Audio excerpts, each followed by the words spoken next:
सभी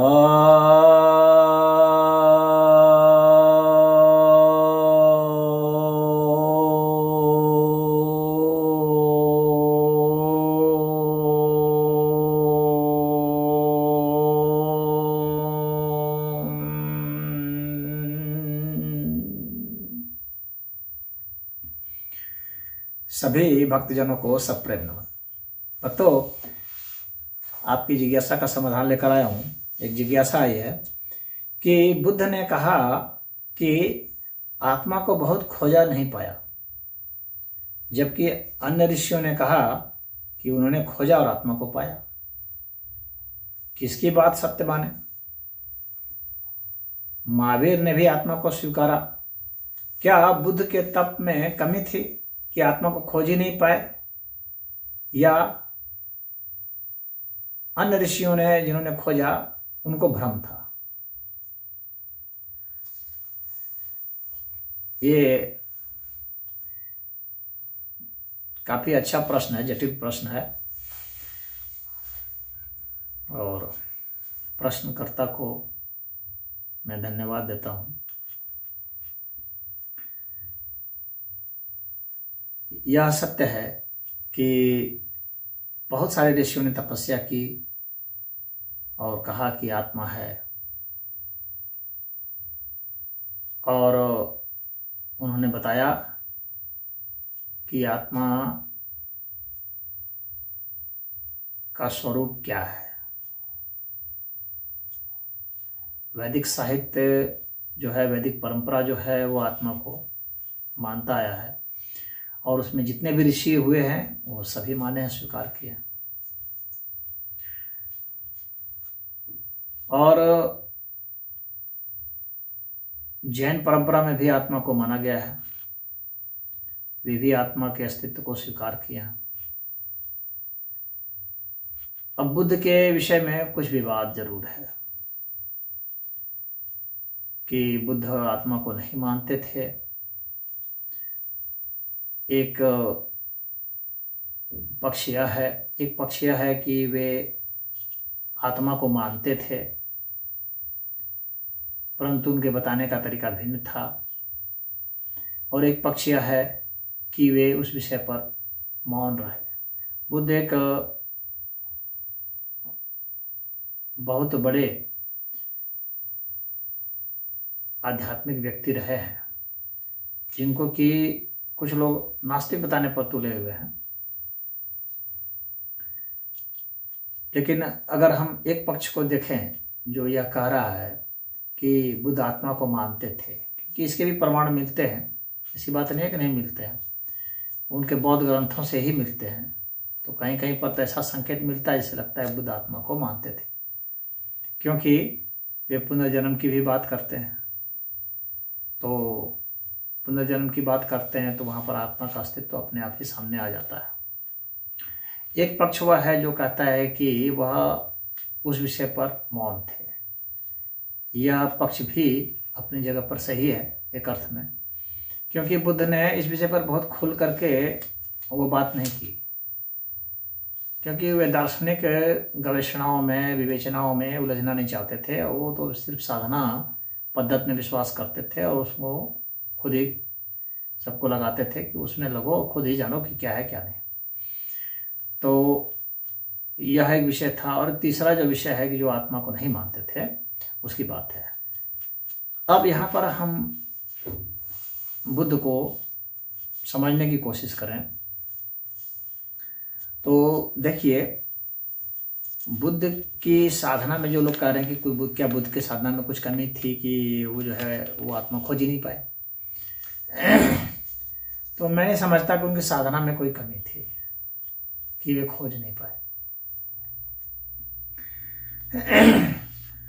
आत्मा के विषय में जो कहा गया है कि आत्मा अविभाज्य तत्व है, जो वैदिक मत भी है वो कहता है कि आत्मा अविभाज्य तत्व है। तो अविभाज्य तत्व है तो उसको खोजा कैसे जा सकता है? उपनिषद भी कहते हैं कि वास्तव में आप उसको ऐसे लोकेट नहीं कर सकते, क्योंकि जो अविभाज्य तत्व है तो वह कोई वस्तु तो है नहीं, क्योंकि किसी चीज को आप कब खोजेंगे? बुद्ध ने कहा कि मैंने आत्मा को कहीं नहीं पाया, ऐसा जो दावा करते हैं, तो उनका वह दावा जो है वो सही है, परंतु इससे वैदिक अर्थ में जो आत्मा है वह आत्मा खारिज नहीं होती है, क्योंकि वैदिक दर्शन भी यह मानता है कि आत्मा अविभाज्य तत्व है और निराकार तत्व है। तो जाहिर सी बात है कि जो निराकार तत्व है वह जो दिव्य आत्मा है, निराकार तत्व है, तो उसको आप खोजेंगे कैसे? आप कैसे चिन्हित करेंगे कि ये रहा? क्योंकि जिसका आकार होता है, जिसके रूप, रस, गंध, स्पर्श ये होते हैं, आप उसको लोकेट कर सकते हैं। जो इंद्रियों का विषय है आप उसको लोकेट कर सकते हैं, उसको बता सकते हैं कि यह है, उसे चिन्हित किया जा सकता है।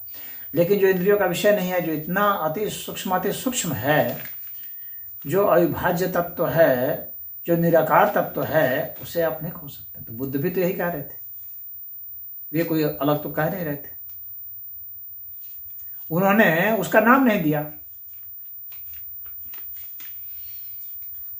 और उन्होंने कहा कि मैंने खोजा, कहीं नहीं पाया। तो वास्तव में उसको खोजने पर कहीं नहीं पा सकते।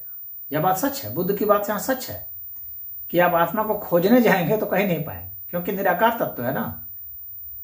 तो वह जो तत्व है वो तो व्याप्त है, सर्वव्याप्त है। तो जो सर्वव्याप्त है, सर्वव्यापी है, निराकार तत्व होने के कारण से, तो आप उसे खोज करके नहीं पा सकते, क्योंकि खोजेगा कौन? मन खोजेगा, और जो मन से सूक्ष्म है उसको मन नहीं खोज सकता। और जो निराकार है, जिसका आकार ही नहीं है, उसे सिद्धांततः भी खोजा नहीं जा सकता। तो फिर जिन ऋषियों ने कहा कि आत्मा है, क्या वे गलत हैं? नहीं, वे भी गलत नहीं, क्योंकि उन्होंने कभी यह नहीं कहा कि मैंने खोजा। वे तो सदैव यही कहते रहे कि आत्मा अविभाज्य तत्व है। तो जाहिर सी बात है कि यह बात वो कहां से की? क्या यह खोजना है? तो नहीं, यह खोजना नहीं है। उन्होंने आत्मा के विषय में कहा कि यह निराकार है, तो क्या यह खोजना है? तो नहीं, यह खोजना नहीं है।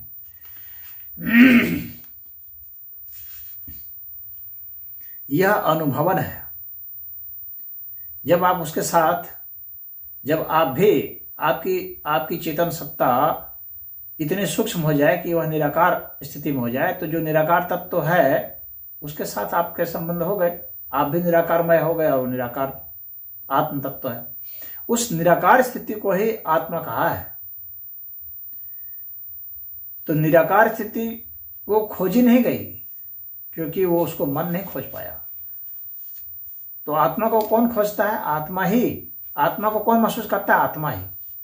तो आत्म तत्व जो है, आत्म तत्व के द्वारा बोध को प्राप्त हुआ।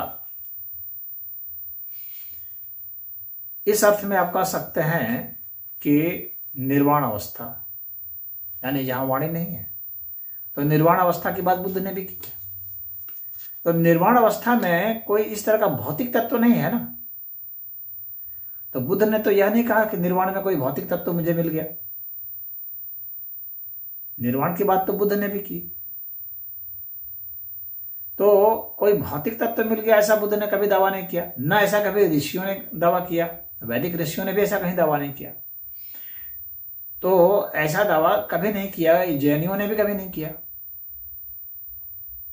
तो न जैन ऋषियों ने कभी किया, न वैदिक ऋषियों ने कभी किया, न बुद्ध ने कभी किया।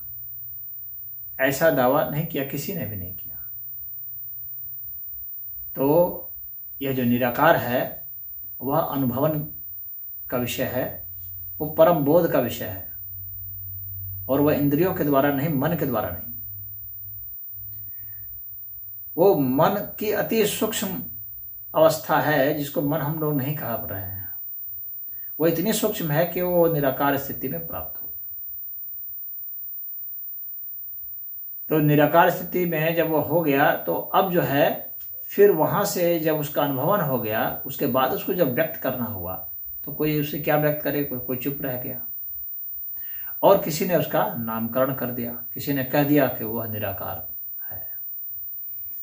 तो बात इतनी सी है, कोई चुपचाप रह गया, क्योंकि जिसका आकार ही नहीं है उसके विषय में हम बोल भी क्या सकते हैं।